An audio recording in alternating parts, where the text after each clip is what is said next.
নমস্কার বন্ধুরা, মন্দিরাস ইন্ডিয়ান কিচেনে সকলকে স্বাগত। আমি মন্দিরা ফ্রম সিমলা। আজকে আমি আপনাদের সঙ্গে শেয়ার করব ডরিটো চিপসের রেসিপি।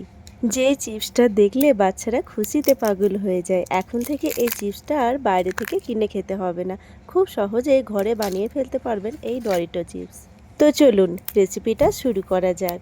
ডরিটো চিপস বানানোর জন্য প্রথমে আমি নিয়েছি এখানে কিছুটা টমেটো।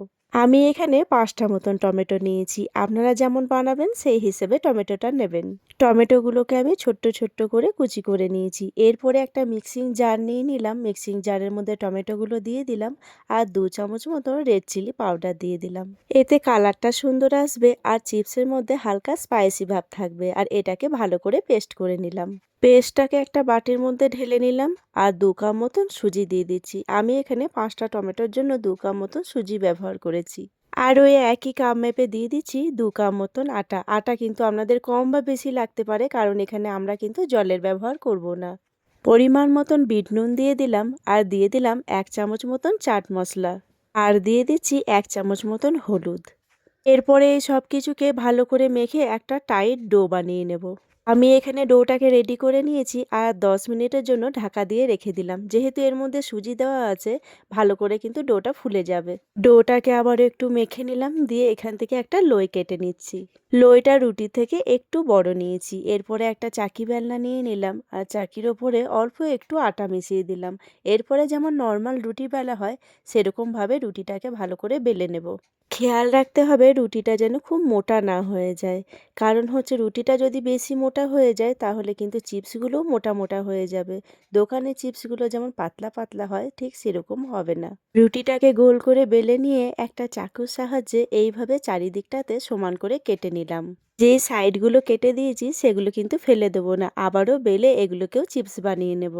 এরপরে একটা কাঁটা চামচ নিয়ে নিয়েছি আর কাঁটা চামচের সাহায্যে পুরো রুটিটাকে এইভাবে গর্ত করে নেব। এতে চিপসগুলো কিন্তু যখন আমরা ভাজবো তখন ফুলবে না আর দেখতেও সুন্দর লাগবে। এরপরে রুটিটাকে আমি এখানে 4 ভাগ করে নিলাম। আমি এখানে চিপসগুলোকে ট্রায়াঙ্গেল শেপ দেব, এই জন্য একটা আলাদা প্লেটে রেখে দিচ্ছি। আপনারা কিন্তু চাইলে একটার উপরে একটা চাপিয়ে সব চিপসগুলো একসঙ্গে কেটে নিতে পারবেন। আমার এইরকমভাবে সুবিধে হলো তাই আমি এরকমভাবেই কেটে নিচ্ছি। চিপসের সাইজগুলো আপনারা আপনাদের মতন করে নেবেন, তবে ডরিটো চিপসের সাইজগুলো কিন্তু একটু বড় বড় হয়। আমি এখানে চিপসগুলোকে কেটে একটা প্লেটের মধ্যে নিয়ে নিয়েছি। দেখুন চিপসের সাইজগুলো আমি আপনাদেরকে দেখিয়ে দিচ্ছি আর চিপসগুলো কতটা পাতলা একবার দেখে নিন। ঠিক এরকমভাবে চিপসগুলোকে কেটে নিতে হবে। আমি আগে থেকেই গ্যাসের উপরে একটা কড়াইয়ে তেল গরম করতে বসিয়ে দিয়েছি। তবে হ্যাঁ, তেল কিন্তু একদম হালকা গরম হয়েছে। তেল কিন্তু একদম বেশি গরম হওয়া চলবে না, গ্যাসের ফ্লেমটা একদম লোয়ে রাখতে হবে। গ্যাসের ফ্লেমটা লো করে মিনিমাম 10 মিনিট মতন ভাজবো। তারপরে গ্যাসের ফ্লেমটা একটু বাড়িয়ে চিপসগুলোকে একটু লাল লাল করে ভেজে তুলে নেব। আমি এখানে চিপসগুলোকে দিয়ে দিয়েছি। চিপসগুলো 10 মিনিট মতন লো ফ্লেমে ভাজা হোক। আমার এই ছোট ছোট ভিডিওগুলো আপনাদের কেমন লাগে অবশ্যই কমেন্ট করে জানাবেন। ভালো লাগলে লাইক শেয়ার সাবস্ক্রাইব করে পাশে থাকবেন। আপনাদের একটা লাইক আর সুন্দর একটা কমেন্ট আমাদের আগামী দিনে আরও সুন্দর সুন্দর ভিডিও বানানোর অনুপ্রেরণা দেয়। আমার এখানে চিপসগুলো ভাজা হয়ে গেছে, এর থেকে আর বেশি লাল করার দরকার নেই। এবার চিপসগুলোকে একটা প্লেটের মধ্যে তুলে নিচ্ছি। যেহেতু চিপসের মধ্যে টমেটো আর লঙ্কার গুঁড়ো দেওয়া আছে, সেই কারণে অটোমেটিক কিন্তু চিপসের মধ্যে লালচে ভাব এসে যাবে। আমার এখানে সব চিপসগুলোই ভাজা হয়ে গেছে। 5টা টমেটোতে আমার এখানে এতগুলো চিপস হয়েছে। চিপসগুলোকে আমি আপনাদেরকে দেখাচ্ছি, দেখুন কতটা পাতলা হয়েছে আর কতটা ক্রাঞ্চি ভাব হয়েছে সেটাও আমি আপনাদেরকে দেখাচ্ছি। আওয়াজটা শুধু একবার শুনুন।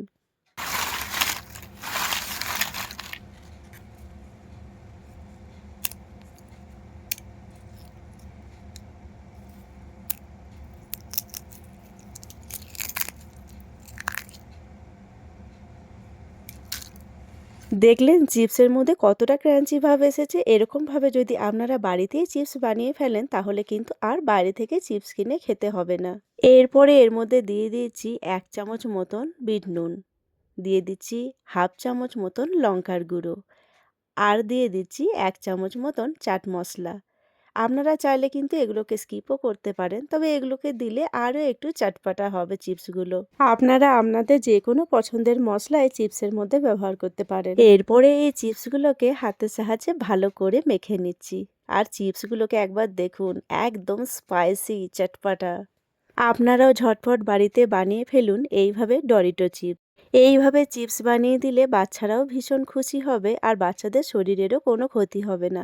শুধুমাত্র ঘরোয়া কিছু উপকরণ দিয়ে বানিয়ে ফেলতে পারবেন এই চিপসগুলো। এই চিপসগুলো যখন প্যাকেট শুদ্ধ আমরা বাইরে কিনতে যাই তখন কিন্তু চিপসের দামটাও বেশ ভালো থাকে এবং চিপসের মধ্যে চিপস কম, হাওয়া বেশি থাকে।